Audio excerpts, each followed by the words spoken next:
Camp de la gendarmerie de Karpala. Le soleil s'est déjà couché sur Ouagadougou. La sentinelle est présente à son poste, en station debout. À l'entrée de ce camp, ces deux gendarmes aperçoivent un véhicule personnel se dirigeant dans leur direction. À gendarmerie! Laissez les vitres! Coupez le moteur! Éteignez les phares! Descendez, monsieur, les mains en évidence! S'il vous plaît, avancez, monsieur!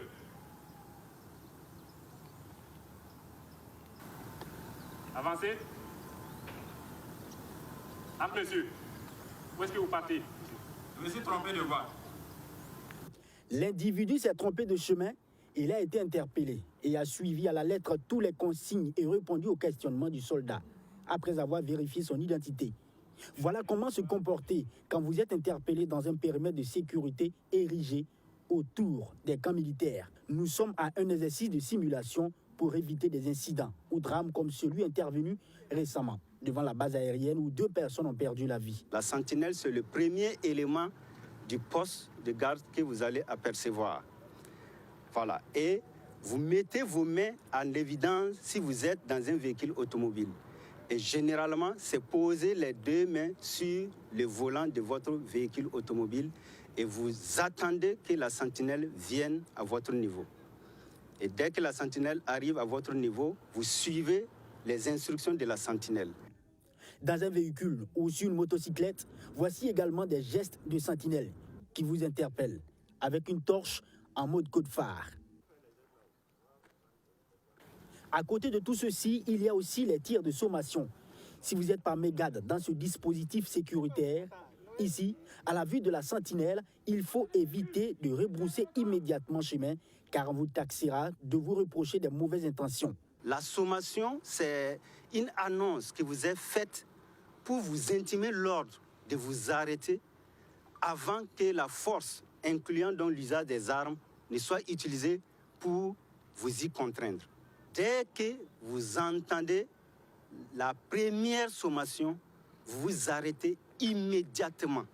En aucun cas, il ne faut jamais, au grand jamais, tenter de courir, de faire demi-tour en trombe ou de traverser en force un dispositif de sécurité d'une caserne. Des éléments de réponse très nécessaires pour éviter un drame. Alors, comment comprendre l'incident mortel intervenu devant la base aérienne? Dans quelle direction se sont dirigées les sommations? Des interrogations légitimes que l'opinion se pose. Le capitaine Émile Kambou note que les sommations ne visent pas à tuer.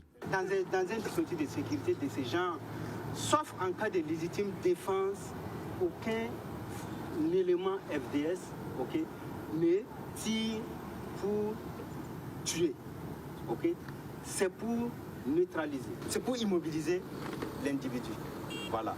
Si c'est le véhicule, on priorise de tirer sur le moteur ou bien sur les roues. Il est donc très nécessaire de garder son calme devant les casernes chaque fois que vous êtes interpellé. Mais de jour, à l'approche du dispositif sécuritaire, il est conseillé de baisser les vitres, réduire la vitesse, couper la musique à bord et vous passez. Car votre intention n'est pas d'entrer dans le camp, fait savoir l'officier, lui qui rappelle que pour reconnaître une caserne, il y a des balises peintes en rouge et blanc, des blocs de béton ou des pneus avec les mêmes couleurs.